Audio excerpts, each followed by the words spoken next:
দুই ম্যাচের টেস্ট সিরিজের প্রথম ম্যাচে আয়ারল্যান্ডকে ইনিংস ও ৪৭ রানে হারিয়েছে বাংলাদেশ। চতুর্থ দিনে লাঞ্চের পরই আয়ারল্যান্ডের প্রতিরোধ ভেঙে দিয়ে টাইগাররা ম্যাচে রীতি টানেন।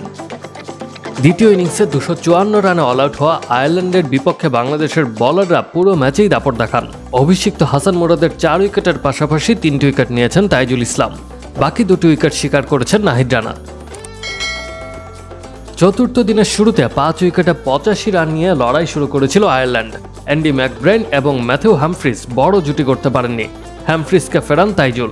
এরপর বালবার্নিকে সঙ্গে নিয়ে ৬৪ রানের জুটি করেন ম্যাকব্রাইন। ৩৮ রান করে বালবার্নি মুরাদের এলবিডব্লিউর ফাঁদে পড়েন। ৫২ রান করে নাহিদ রানার শিকার হন ম্যাকব্রাইন।